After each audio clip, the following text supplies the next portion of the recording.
This is Mike, and you're listening to Feeling Twisty. I'm really glad you're here. Boldly assume that you are the one you want to be. Remain faithful to the assumption and see if it will not establish itself and become hardened into fact. And you will know then the one who really establishes all the ends of the earth. For your earth will be anchored down and bearing witness of the man, the woman that you have conceived yourself to be. Boldly assume. Yeah. He makes it sound so easy, doesn't he? Just assume it. Neville explains it so simply in his books and lectures. Knowing what you want, imagine a scene in a first-person present tense experience that implies that your wish has been fulfilled already. And live in the end. Go on about your life in the state of that wish fulfilled, knowing that it must come about, and it will. That's exactly what the Bible says too. Mark 11:24 says, whatever you ask for in prayer, be believing you have received it, and you will. Prayer is not begging something on the outside or going to a church and kneeling before a cross. Prayer, the word prayer, is made up of two Greek words. The first means motion toward, and the other means to wish. So we move in imagination when we pray into the state of the wish fulfilled. And then we live in the end, seeing the world from that new state. That's the be believing you have received it part of that verse. And you will express that state in your world. Just believe. That's all you got to do. Maybe you are like me, so frustrated when I would think about that. How do I just believe? How do I boldly assume? I was so timid when it came to my desires and what I thought I deserved or what I thought was possible. I could just tell you that once you wake up for real and know beyond any doubt who you really are, then it all gets easier. It does. Oh, it really does. But that kind of talk doesn't really help, or didn't help me in the beginning. Not at all. I would even get a little jealous of people who said that. I would scream in my mind at the Facebook post, it isn't easy. Why do you keep saying that? A couple of recent episodes, number 160 and 162, tie in with this one. In those, I talk about living in the actual end instead of focusing on the must-haves, those things we think are the end, but they're really just possible means to the actual end.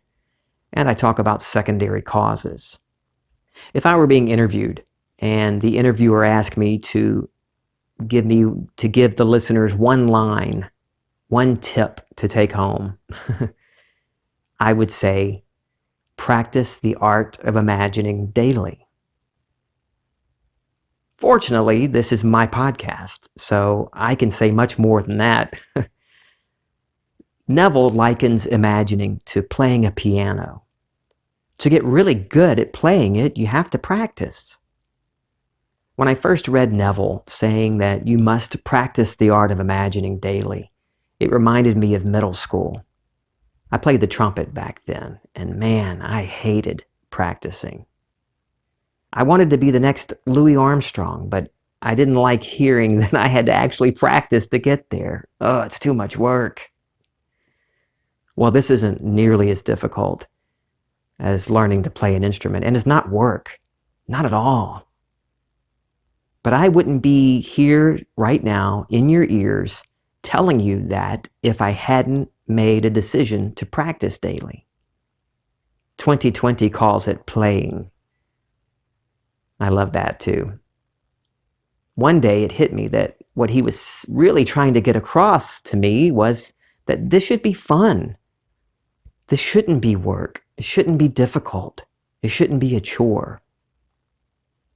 I had not been making it fun, not at all. I didn't want to practice or play. I just wanted to get the one big desire. I want the money now. I must have the money now. I would spend my days and nights focusing on imagining and then reimagining scenes that imply my one big money wish was fulfilled. I was frantic and all over the place, desperate. I would imagine a scene, and then as soon as I started doubting or worrying about when I'll start doubting, I would rush back to my bedroom or bathroom, somewhere private, and come up with another scene, a different scene, to imply my wish was fulfilled. Maybe this other scene will be better. Oh, man. I wasn't getting how this works. Even though I was out of the wheelchair for good, I healed myself. I still didn't trust myself enough to just surrender to the states of my wishes fulfilled. That trust developed as I practiced this art of imagining daily. I decided that I was going to go all out, buy the pearl of great price, and do it.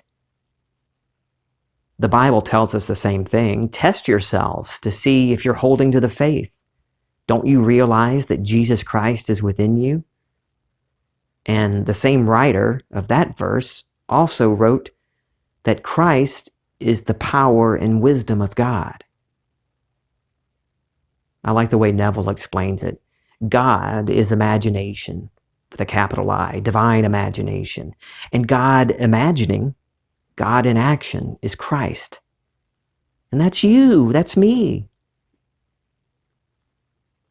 So I started to really put my faith to the test. My burning desire at the time was to be able to boldly assume any state and express that state in my life. That was my desire. So I did what Neville says to do. I asked myself, how would I feel if I were really good at imagining? And the answer to my question came up quickly. And I just sat there, savoring that feeling for a few moments. I've mentioned before that I used to be a reporter, so I began looking at this whole thing as an investigative reporter would. As a reporter, I always wanted to get the most credible sources for a story. And in this case, I am the primary source. There are things I wanted to test. Do I have to use scenes or no scenes? What did I do when I assumed the feeling of the wish fulfilled? How did that feel? How long did it take? Is specific better than general or vice versa? I tested, practiced, and played in imagination daily. I didn't just focus on what I would have called the really important issues like money and health and relationships. I did, but I was playing, exploring. So I wanted to do more than just focus on the biggies. I would just pick things, silly things, nothing that was related to those big desires. I'll give you a couple of examples from right around this same time.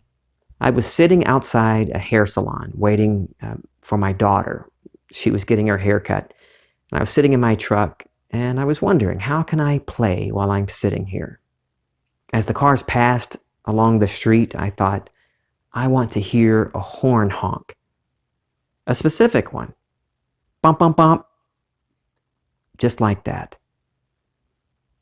Now, sitting there in the truck, I didn't close my eyes. I just imagined hearing that specific sound. And I put a time limit on it. When I heard the horn in imagination, I knew then that it was going to be that day. That was the time limit I placed on it. I didn't have to. But remember, I'm testing. I'm playing. I'm exploring. Well, we drove home after my daughter finished in the salon, and I didn't hear any bump, bump, bump. And I didn't hear it the rest of the afternoon as I ran errands through the city. But late that night, as I was brushing my teeth, I heard bump, bump, bump from a car passing on the street below. Exactly as I had imagined the sound. All right, that worked. What next? Well, I love birds. You probably already know that if you've listened to my previous episodes. So I decided I wanted to see a hawk in the sky overhead the following day. I imagined looking up at the sky and seeing a hawk. The feeling I had was, I did this, as I looked at the hawk in my mind. And then suddenly I decided I wanted to see a different bird. I want to see a blue bird, not a blue jay. I see those all the time. I had never actually seen a bluebird with my own eyes, so I decided that I would see a bluebird. And I didn't imagine seeing a bluebird, no scene. I just decided, while I was still standing there brushing my teeth, that I would see a bluebird the following day. No conditions on it, except I did not want to see a picture of a bluebird. That was not a success in my book, not for this one. The following morning, driving my daughter to school, I looked up and there was my hawk circling above. A few hours later, I was at my bedroom window playing with clouds. I had read someone's comments on Facebook about that. This man had talked about how he likes to make holes in clouds to pass the time as he stands on his back porch smoking cigarettes. So that's what I was doing. I didn't have a cigarette, but I was playfully making holes in clouds. And as I was lost in the fun of that, I jumped back when a bird flew up to my window. It came up so fast I thought it was going to hit the glass. It just hovered there, flapping its wings. And the sunlight hit it, and I saw the beautiful blue and orange of the bluebird. It seemed to know what I was thinking, because as soon as I realized what I was seeing, it flitted off to join its friends. And I looked down onto my backyard, and there were over a dozen bluebirds playing around in the grass, probably searching for bugs and worms. I could spend hours, hours and hours telling you stories of how I practice and play, but none of my stories are going to do you any good if you aren't doing it yourself. It's like a relationship. You build trust by getting to know the other person through interaction with them. Through your own experiences, you begin to trust them. And you do the same with yourself, your true self. You get to know imagination through your own experiences. The one being you can trust implicitly is yourself, your imagination. The more you get to know yourself, the easier it gets. Another way I played in consciousness was moving consciousness to other things, feeling myself as these other objects. In the lecture Esau and Jacob, Neville talks about how he practiced. There came this separation on different levels to show how you can pray. You can be anything in this world. I would take a piece of wood or a flower or an animal and try to feel myself as it. And finally, I could feel what it would be like to be a glass of water. For everything emanates from divine imagining, and I am it, so then I am everything. There is nothing but divine imagining, and it and human imagination are one. When I first read that, I thought, really? But I tested it. I've talked about this many times on here. I'm not going to do all that again. I want you to do it. Pick any object that you see and do what Neville did. Feel yourself as that object or that animal or that person even. If you really commit to playing in imagination daily, things will get easier and easier for you. You can't help but get to know yourself if you're experiencing self daily. If you do what I did and focus on the one big thing while refusing to explore who you really are, you'll be frustrated. You'll have more frustrating moments than successful ones. It was like scattershot. Every now and then I would hit a target, successfully imagine a desire fulfilled. But I had plenty of other failures or misses because I didn't really trust myself. I didn't understand I didn't understand who I really am. So why not really commit to discovering the power that you are? As you do, you'll realize the truth of Job 22:28.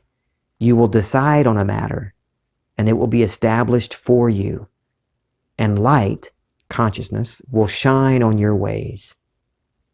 So how are you playing? Let me know. I love you. This is Feeling Twisty.